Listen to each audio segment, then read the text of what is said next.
Hello children, welcome to असा education. आज हम कर रहे हैं फर्स्ट लाइट बुक से chapter 10 the sermon at Banaras के क्वेश्चन आंसर्स और उसकी एक्सरसाइज। शुरुआत करते हैं थिंकिंग अबाउट द टेक्स्ट से। पहला क्वेश्चन है, when her son dies Kisa Gotami goes from house to house. जब किसा गौतमी के लड़के की मृत्यु हो गई तो वो एक घर से दूसरे घर जा रही थी। What does she ask for, क्या पूछने के लिए वो जा रही थी। डज शी गेट इट, क्या उन्हें वो मिला। Why not, नहीं मिला तो क्यों नहीं। आंसर है, Kisa Gautami was overcome with grief and agony when her only son died। जब किसा गौतमी के अकेले लड़के की मृत्यु हो गई तो वो बहुत ज्यादा दुख से भर गई थी। She carried her son's dead body in her arms and went from one house to another asking for medicine that could cure her child, but nobody could help।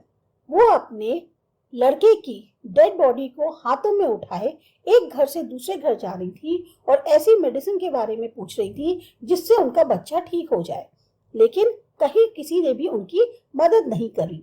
Since her son was dead, it wasn't possible for anyone to give her any medicine and bring the dead person back to life। क्योंकि उनके लड़के की मृत्यु हो चुकी थी, इसलिए possible नहीं था किसी के लिए भी ऐसी कोई दवा देना जिससे एक मरे हुए इंसान को वापस जिंदा किया जा सके। नेक्स्ट क्वेश्चन है, Kisa Gotami again goes from house to house after she speaks with the Buddha. अब किसा गौतमी दोबारा एक घर से दूसरे घर जा रही थी। जब उन्होंने बुद्धा से बात करी, उनसे बुद्धा ने जो है उन्हें कुछ बताया, उसके बाद अगेन वो जो है एक घर से दूसरे घर जा रही थी। What does she ask for the second time around. अब वो दूसरी बार जब जा रही थी तो क्या पूछ रही थी। डज शी गेट इट, क्या उन्हें अगेन मिला वो चीज जो वो मांग रही थी। व्हाई नॉट, क्यों नहीं। Gautam Buddha asked Kisa Gautami to bring a handful of mustard seeds from a house where no one has lost a child, husband, parent or friend। Gautam Buddha ने कहा कि किसा गौतमी से, तुम ठीक है, मैं तुम्हारे लड़के को ठीक कर दूंगा, तुम मुझे एक मुट्ठी मस्टर्ड के सीड्स जो हैं उस घर से ला के दो जहां आज तक किसी ने भी अपने ना तो बेटे को, ना पति को, ना माँ बाप को, ना फ्रेंड को, किसी भी को नहीं खोया हो। She went from door to door but couldn't find a single house where death had not knocked their door and taken away their beloved one। अब वो हर दरवाजे जा रही थी, लेकिन उन्हें एक भी ऐसा घर नहीं मिला जहां मृत्यु ने उसका दरवाजा ना खटखटाया हो और उनके जो प्यारे लोग होते हैं उनमें से किसी को ना ले गई हो। Hence she did not get any such house, as death is inevitable and all mortals who come to this world are bound to die someday। और उन्हें एक भी ऐसा घर नहीं मिला जहां पर ऐसा कोई घर हो जिसके यहाँ किसी की मृत्यु ना हुई हो, क्योंकि जो डेथ है उसे टाला नहीं जा सकता और हर वो इंसान जो दुनिया में आया है उसे किसी न किसी दिन वापस जाना है। What does Kisa Gautami understand the second time that she failed to understand the first time? किसा गौतमी को दूसरी बार क्या समझ में आया जो वो पहली बार नहीं समझ पाई। Was this what the Buddha wanted to understand? क्या यही चीज थी जो बुद्धा उन्हें समझाना चाहते थे। When Kisa Gautami failed to procure a handful of mustard seeds from a house where death never took away any beloved one, she became weary and helpless and sat down by the roadside। जब किसा गौतमी को पूरी तरह से वो नाकामयाब रही कि उनको एक मुट्ठी मस्टर्ड के सीड्स किसी ऐसे घर से नहीं मिले जहां आज तक कभी किसी की मृत्यु ना हुई, तो वो बहुत ज्यादा जो है हेल्पलेस फील करने लग गई और फिर जो है एक रोड साइड के किनारे बैठ गई। While sitting there, she observed the flickering and extinguishing of lights and finally the darkness of the night reigned everywhere। जब वो वहां बैठी थी उन्होंने देखा कि जो लाइट्स थी वो फ्लिकर कर रही थी, जल बुझ रही थी और फाइनली वो पूरी तरह से बुझ गई और उसके बाद क्या हुआ, एकदम से हर तरफ अंधेरा छा गया।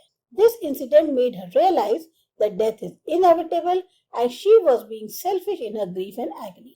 और ये जो इंसिडेंट हुआ उससे उन्हें इस बात का एहसास हुआ कि जो डेथ है उसे टाला नहीं जा सकता। वो अपने आप में स्वार्थी हो रही थी, अपना जो दुख था बेटे को लेकर, जो तकलीफ थी उसमें वो स्वार्थी हो रही थी। She understood that in this valley of desolation there is always a path that leads man who has surrendered all his selfishness to immortality। अब उन्हें ये समझ में आ गया था कि ये जो निराशा की एक तरह से घाटी है, इसमें हमेशा एक ऐसा रास्ता है जो इंसान को इमॉर्टैलिटी की तरफ ले जाता है अगर वो अपने स्वार्थ को पूरी तरह से सरेंडर कर दे। Yes, this is what Buddha wanted her to understand that every mortal being who is born in this world is bound to die one day. यही बात बुद्धा उन्हें समझाना चाहते थे कि हर वो इंसान जो इस दुनिया में आया है, जिसने जन्म लिया है, वो एक ना एक दिन वापस जाएगा. Why do you think Kisagotmi understood this only the second time? In what way did the Buddha change her understanding? आपको ऐसा क्यों लगता है कि जो किसागौतमी थी उन्हें ये बात दूसरी बार में समझ में आई, और किस तरीके से बुद्धा ने उनकी जो समझ थी उसमें बदलाव किया? In the first instance, Kisagotmi could only see her grief of losing her young son. पहली घटना क्या थी कि किसागौतमी को सिर्फ और सिर्फ अपना दुख दिखाई दे रहा था कि उनका जो यंग लड़का है उसकी मृत्यु हो गई. But when she went from one house to another, the second time to procure a handful of mustard seeds to save her dead son, she understood that everyone was dealing with the loss of a dear one. लेकिन अगली बार जब वो घर घर जाकर एक मुट्ठी भर मस्टर्ड सीड्स मांग रही थी ताकि उनके जो डेड सन है उसको बचाया जा सके, तब उन्हें समझ में आया कि हर कोई इस दुख से गुजर चुका है. किसी न किसी ने अपने किसी संबंधी को या करीब को खोया है. Not a single house was left untouched by death, where people had not lost their son, husband, parent or friend. कोई भी ऐसा घर नहीं था जहां पर मृत्यु ने छुआ ना हो. हर किसी ने अपने हस्बैंड को, सन को, पेरेंट या फ्रेंड, किसी न किसी को खोया था. At some point of time, everyone had experienced the pain of death and losing their loved ones. किसी न किसी समय पे हर एक को इस बात का अनुभव हुआ है कि जो मृत्यु का एक दर्द होता है या अपनों को खोने का जो दर्द होता है वो किसी न किसी ने हर एक ने महसूस किया है कभी न कभी. Feeling dejected, she sat down and realized that death is inevitable and the fate of mortal beings is to live and die someday. अब ये जो उनको एक तकलीफ हो रही थी उससे वो जो है जैसे उनको मायूसी सी जो हो रही थी उसमें वो बैठ गई और फाइनली उनको इस बात का एहसास हुआ कि डेथ को टाला नहीं जा सकता. और ये जो मॉरलिटी, हम लोग मॉर्टल बीइंग्स हैं, हमारी किस्मत ही यही है कि हमें आना है, जीना है और फिर वापस जाना है. Through this instance, Gautam Buddha helped her to understand that death is common to all mortal beings and everyone is bound to die one day or the other. इसके थ्रू गौतम बुद्धा जो ने उन्हें मदद करी ये समझाने में कि डेथ जो है वो हर मॉर्टल बीइंग के लिए कॉमन है और एक ना एक दिन हर एक को जाना है. How do you usually understand the idea of selfishness? Do you agree with Kisagotmi that she was being selfish in her grief? जो सेल्फिशनेस है यानी स्वार्थीपन जो होता है, इसको जनरली आप कैसे समझते हो? और क्या आप इस बात से सहमत हो कि किसागौतमी भी जो है कहीं अपने दुख में स्वार्थी हो गई थी? A selfish person is one who is extremely preoccupied about himself or herself. स्वार्थी नागरिक जो है, स्वार्थी इंसान वो होता है जो हमेशा अपने लिए सोचता है. अपने, चाहे लड़का हो चाहे लड़की हो, सिर्फ और सिर्फ अपने बारे में सोचता है. In the story, Kisagotmi was also being selfish in her grief because she was just thinking about her own pain. इस कहानी में भी किसागौतमी जो है वो पूरी तरह से स्वार्थी थी अपने दुख को लेकर, क्योंकि वो जो है सिर्फ अपने ही तकलीफ के बारे में सोच रही थी.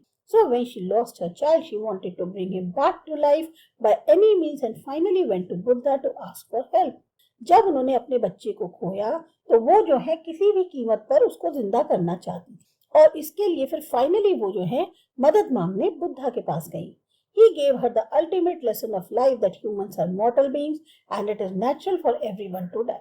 उन्होंने जो है फिर फाइनली उनको एक ऐसी शिक्षा दी जिंदगी की कि हम इंसान जो है वो मॉर्टल हैं, यानी हमें जीवन दिया गया है और इसीलिए हम दुनिया में आए हैं, तो हर कोई जो है वो मृत्यु को प्राप्त होगा.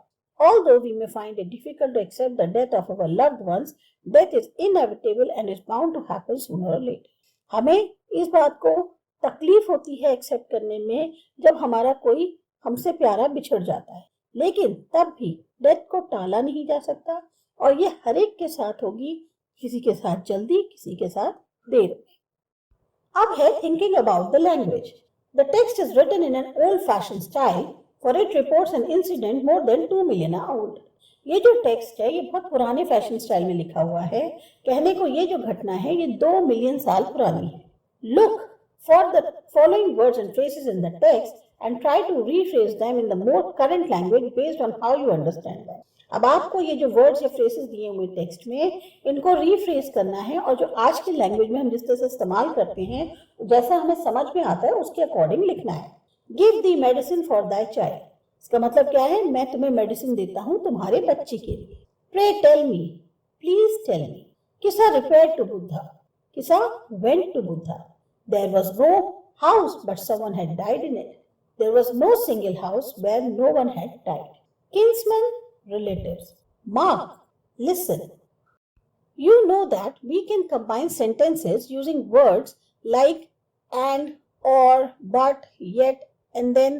इस तरीके से हम sentences को words लेके मदद से combine करते हैं. But sometimes no such word seems appropriate. पर कई बार ऐसा होता है ये word सही नहीं बैठते.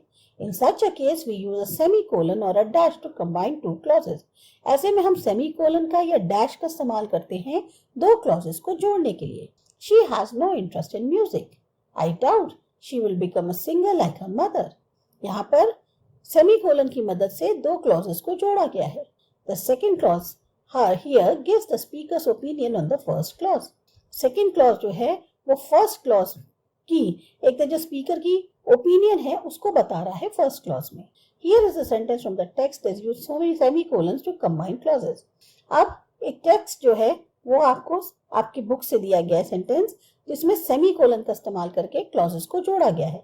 Break up the sentence into 3 simple sentences. आपको उसको ब्रेक करना है 3 सिंपल सेंटेंसेस में.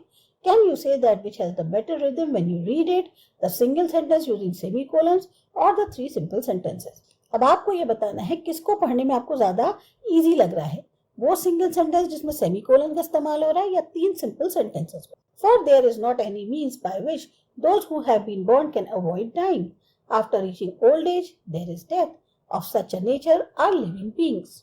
अब इसको कैसे कर सकते हैं? The single sentence using semicolons had a better cadence and rhythm. This implies that the 3 parts of the sentences are connected to each other in their meanings. 3 parts जो हैं meaning के हिसाब से connected है. The second clause gives the detailed information of the first clause. Second clause जो है उससे हमें ये पता चल रहा है कि first clause के बारे में हमारे को एक detailed information मिल रही है. The third clause is therefore directly related to both the first and second. दोनों से ही first और second clause से third clause directly related है. Their meanings are conveyed in a better way when they are joined by semicolons. और ज्यादा अच्छा meaning इनका समझ में आता है जब इनको सेमीकोलन से जोड़ा जाता है. तो ये थे आपके चैप्टर की एक्सरसाइज. आपको अच्छी लगी, समझ में आई? सब्सक्राइब करो हमारा चैनल आसा एजुकेशन. बाय.